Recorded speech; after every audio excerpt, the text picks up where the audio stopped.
Hi, I'm Jennifer Branch. Today I'm painting one of my favorite places on earth, Manset, Maine. I'm going to paint the Hinckley Boatyard with this beautiful sailboat and dry dock. Let's paint. I'm starting out with a wash of cobalt blue and moving all over the painting wherever I happen to see blue. I'm using cold pressed paper because I love the color and I love the texture. I'm using an Isabey sable brush because there's just enough detail that I want to make sure that I get it.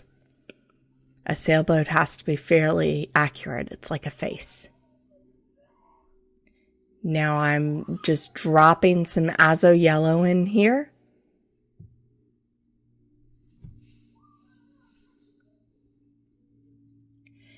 And always look at what you're painting. This is just the most beautiful sailboat in Hinckley Boatyard, which frankly, they make the most beautiful sailboats in the entire world.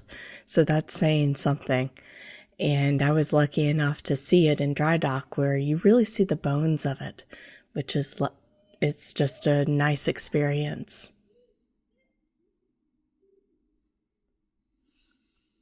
This is in Manset, Maine. So I'm just moving around the painting and I'm leaving a lot of holes and I'm taking advantage of the texture of the cold pressed paper to leave those holes. So I'm working with a lot of dry brush, but I'm also letting it flow in the shadows. So it kind of sparkles in the sunlight, very dry brush, and flows in the shadows. Just drop in some color. I've started using nickel azo yellow in place of quinacridone gold. I think it's going to be a permanent transition, at least as soon as I'm done with the quin gold I already have. It was one of my staple colors.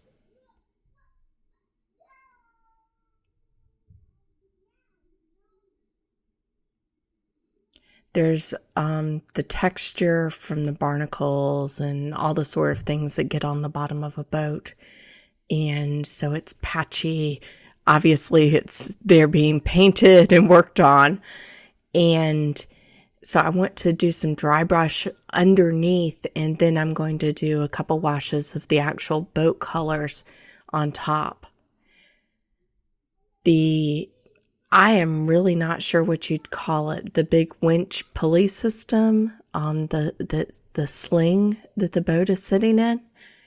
And I really just want to suggest it because what's so interesting about this painting is the light and the color on this absolutely perfectly planned boat. Just the lines are beautiful. And the mechanics around it, well, that's kind of interesting. So you want to have that. But it's not so much beautiful, just interesting that this very inorganic thing can make such an organic shape and hold it. Cradle, I guess. So I'm mixing some ultramarine blue with a little bit of burnt sienna, a little bit more, a little bit less. Some of it's mixing on the paper, a little bit in my palette, and I'm just letting it flow together because I don't want a lot of attention on this structure. Just enough to say, wait a second, why is the sailboat standing up like that? It's in dry dock. Cobalt teal is a great color for that little bit of reflected light that happens in deep shadow or deep darkness. It's a very natural color.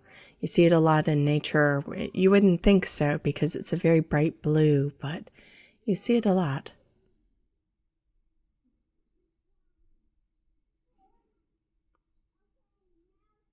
I'm afraid I'm trying new colors, and I always try new colors and see how they work, and you're probably not going to see the ones that don't work. Of course, ultramarine blue, I don't know. I wouldn't like to paint a painting without it. I'm not saying I couldn't. I think I could drop pretty much any color and go down to a limited palette, but why would I want to? I do think too many colors is too many. See, it really is the light that's so fascinating about this painting. And beautiful lines of the sailboat.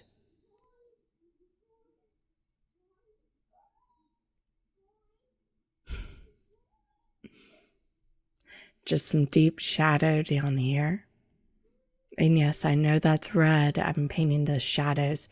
And really the shadows are more wet into wet. I'm letting the paint really flow. That doesn't mean I've done wet wash on the entire painting. It's the wet and dry and then drop the wet paint into it.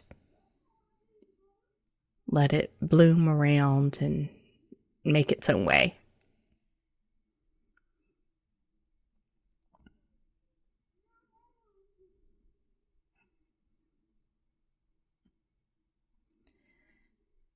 So I'm painting right over the little motifs and everything because the easiest way to paint those in will be gouache. Later, they're painted on anyways, so they don't have the translucent effect of something natural. Or a large area of that where the reflections might show up. It's navy up here, so I'm going to use some ultramarine blues and some cobalts. And maroon perylene for the below the waterline area. And see how this dry brush, so I've let it dry, I'm sorry, that was the first wash. And I've let it dry, and now it's time to really start adding some texture and some interesting things, because I couldn't add too much texture on top of what I've already painted. Because remember, dry brush it needs to be on dry paper.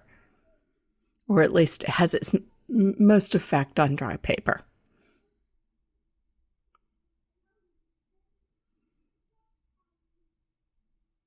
So when you're painting dry brush, especially, anything really, always let your brush flow with the lines and the shape of the object you're painting.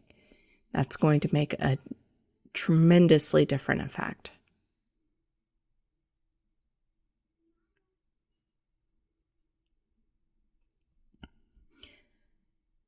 Manset is this little tiny town, hardly even a town, more a street or two, on desert island on the quiet side, right next to Southwest Harbor, and they build the most beautiful boats in the entire world.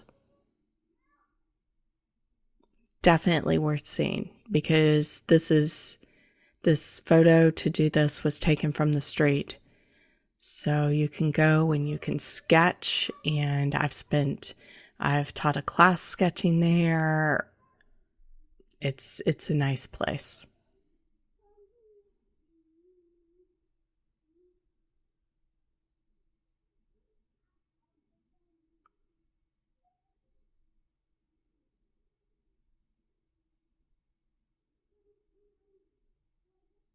There's a very subtle change right at the bow. Just, it curves a little bit deeper.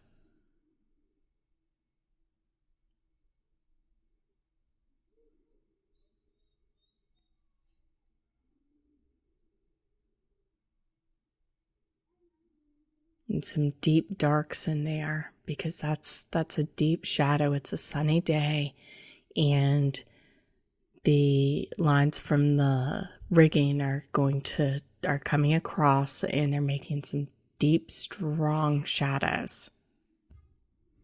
The light is just dancing on the surface of the boat. It's beautiful. I'd love to see this boat actually in the water. But there's a picture, and always continue to look at what you're painting. Always, no matter what.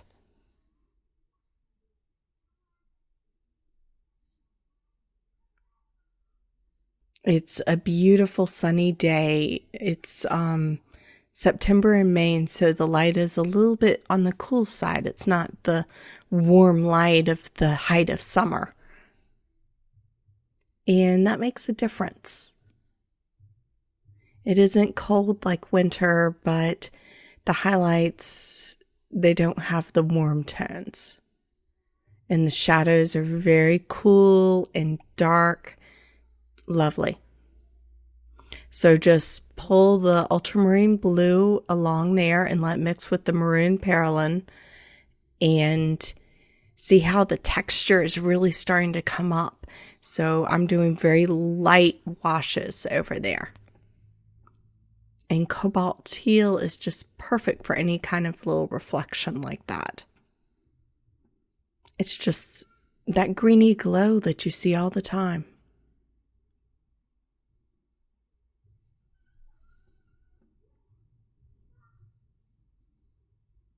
And you really do want to concentrate on the shadows on the boat, because that's the central point of the painting, right? It isn't anything else that's the center of interest. It's those wonderful light and shadow play on the side of the boat and that lovely curve.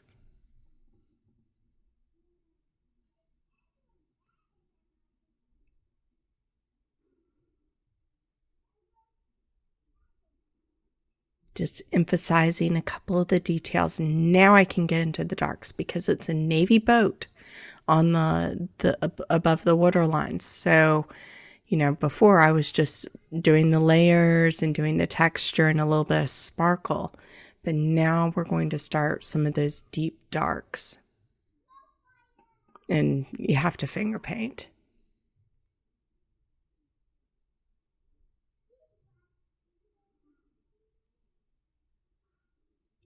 So I'm just working on that texture there. Now those deep shadows. Remember, the reflection on an object is not always, in fact, it's rarely the color that the object is painted. So keep that in mind. Look at what colors actually are. Not think, oh, it's a blue boat. Let me paint the whole thing blue and then I'll worry about the shadows. Well, yeah, there's going to be some blue undertones in anything, but there's who knows what color is going to be reflected.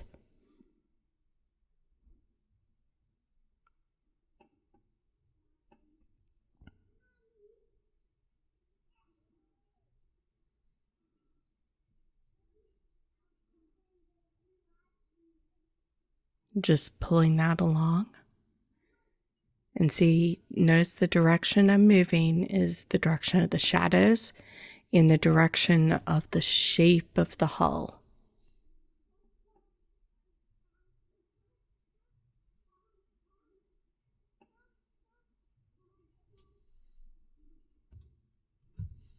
I do want those very deep shadows. I want the high contrast at the center of interest and that late summer, early fall, very intense light. A little bit of dry brush for a lot of the winches, pulleys. Someone's going to have to help me with some of the technical terms. But the thing is, they're not at the center of interest, and they're very heavy, bold metal objects. They're very dark colors, the strong rusty color against the sky, or the really bright reflection that's actually a little brighter than the sky. And they're not the focus. They're not the center of attention. I don't want to pay all that much attention to them. So using a little bit of dry brush, yes, it does do a play of texture that draws a little attention to them, but it also breaks up their shape, so they're not as noticeable. And same thing with basically everything on the deck. I don't want to pay too much attention to any of it.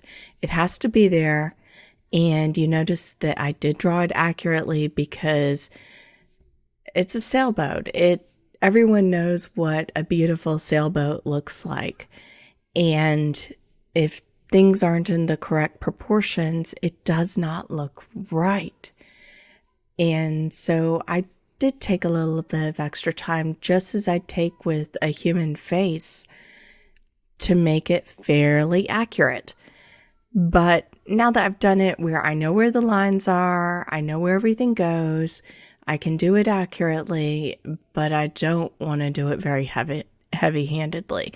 I don't want the attention drawn to that. I want the attention at those wonderful shadows and the texture on the hull. So just barely there with the tip of my brush. I'm not using a rigger because I don't want it too accurate. I want things in the right places, the right proportions, but not carefully drawn in like a line rendering. Just a little bit. Little bit's enough. Some touches just to pull those together, soften them.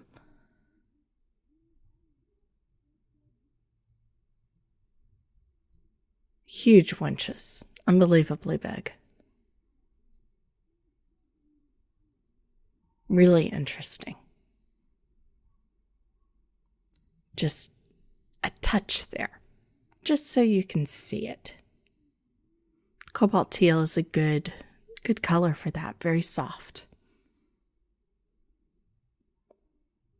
And just pull that along and blur it a little bit.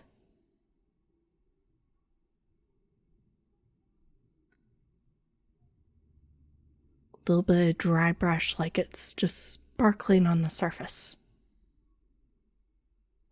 Be bold. Just be subtle too. I meant do the lines once, do them right, get out. All right, I'm the white painted line on the side and the lovely little Hinckley label, logo. And I'm doing just some touches of gouache with the rigger. Just some little touches. A little bit of emphasis on the railings and the line. I hope you enjoyed painting this stunning sailboat and its dry dock sling with me. If you enjoyed this video, please watch some more sailboat paintings. And I have a lot more information on my website, paintingwatercolor.com. Thank you very much for painting along with me. Happy painting.